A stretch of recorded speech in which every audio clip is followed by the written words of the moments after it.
Let's go to the US now. Joining me now is Chuck Schumer's former advisor, Jim Kessler.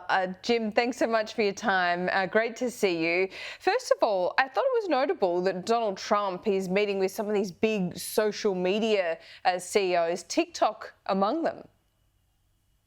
Yeah, and I think one of the things Republicans and Donald Trump did very, very well was use alternative media and kind of rebel media, that are different than traditional media. And also for a lot of voters out there, they occupy kind of intimate spaces. People listen to them in their ears and in their cars. And I think this is one of the places where Donald Trump did very, very well, and Democrats were kind of negligent, and they paid the price.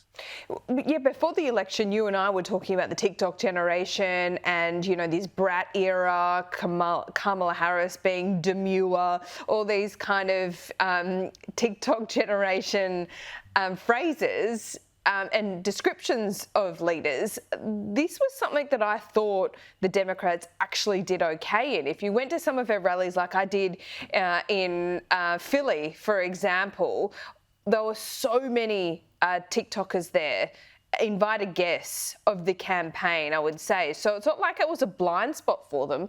It just didn't work for her in the end. Well, it didn't. So I think Kamala was definitely more cool than Donald Trump, but I'm not sure this was a, be cool election. And if you look at the people that Donald Trump courted and their voters, a lot of them were they were renegades. They were outside the mainstream and, in the health and wellness space.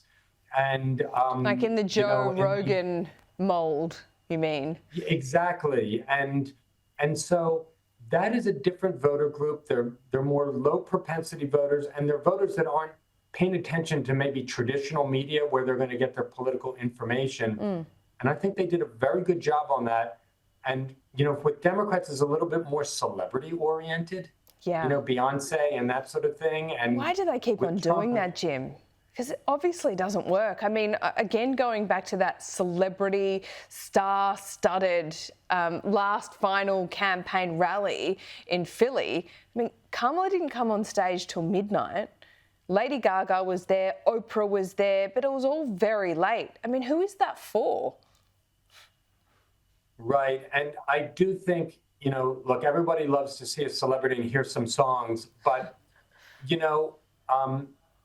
voting, I think what Trump did well is make voting a little bit more intimate process and talking to people that talk to you. And, Beyonce's on a stage, but podcasters, they're in your ears. And I think he got closer to voters in that sense. Yeah, it's really interesting to see as well, because you talk about Joe Rogan. I thought what was really important and interesting is that you look at his audience, it's mainly right-leaning men who aren't necessarily political. So tapping into those podcasts that don't just talk about politics, they talk about theories and wellness and that kind of thing. Joe Rogan was also going to interview Kamala Harris too, but he would have had to travel to her. She only wanted to give him an hour, so he declined in the end. And she was the loser for not doing that, really, wasn't she? She was. And, and also she was getting pushback from inside her campaign saying, Joe Rogan has said a lot of things that are offensive. And, that was another problem Democrats had. Like, they didn't want to offend people, so therefore they didn't reach out to people. And, that was a big mistake. And particularly, if you look at the gender gap, like, Democrats did so poorly with men, and they didn't do well enough with women. Yeah. So, who are the audiences that men are listening to and could give you a second look? And they made mistakes there. Yeah, absolutely. And this is really important. I mean, we have a federal election in just a couple of months. The landscape has changed a little bit. I think the US, certainly the result there has changed the dynamics here a little bit. I don't want to overstate it, but it's certainly changed it a little bit.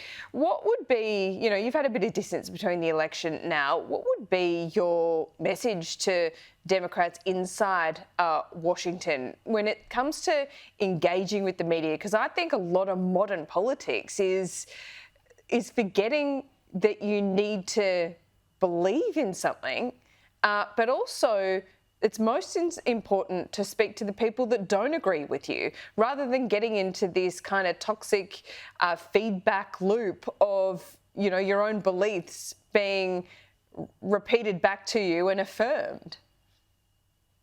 The first thing I do is I ditch the teleprompter. If I was running for president as a Democrat in the future, I'd say I'll never use a teleprompter under any circumstances for any event whatsoever, because it's time to be less scripted. It's time to talk to people directly. It's time to be willing to make mistakes out there and not be afraid of the repercussions of mistakes. And I think Democrats have become too tied with special interest groups, and they've stopped listening to average voters. Yeah, not just special interest groups, but, you know, too much data, too much polling on a daily basis. That track polling, it seems to strip people of their intuition, doesn't it? And I'm not just talking about the Democrats and Kamala here, but that is and has become a feature of modern politics. Well, I think you can believe that polling is listening, but polling is polling and listening is listening. And, Donald Trump, for all his faults, there's a lot of people who say, he speaks for me and to me. What they really mean is he seems to listen to me. And look, here's a guy who's a billionaire who lives in an ivory tower, and people think, well, they listens to him. And I think a lot of Democrats just got too safe, and between them and voters was a teleprompter, and worried about making mistakes. And you gotta cut loose. Yeah, and he's done that. He's proven it in 2 election campaigns now, hasn't he? Once we look at the Trump team, I think we're starting to get a clearer picture, and probably the next time we speak, Jim, is going to be after or on Inauguration Day. What is his team looking like now? The nominees that will actually get that approval through the House, and what he might end up with. What does it tell you about his first term, his first year, I should say? Yeah, so I think what's really interesting about his team, and I'm not saying this is a good thing, but a lot of his top cabinet picks, it's a fusion between the entertainment world and politics. So you've got a lot of folks that were, on Fox News or other broadcasts, or, ran the Worldwide Wrestling Federation, and, really don't have a lot of political experience or government experience. That could work, or it could really come back to bite them, because this ain't easy doing this stuff.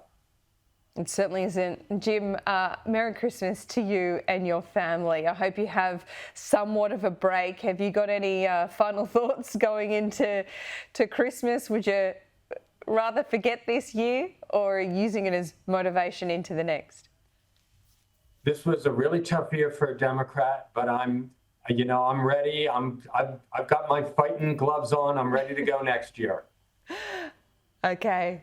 Good to see you. Have a nice break if you get one. Thank you. You too.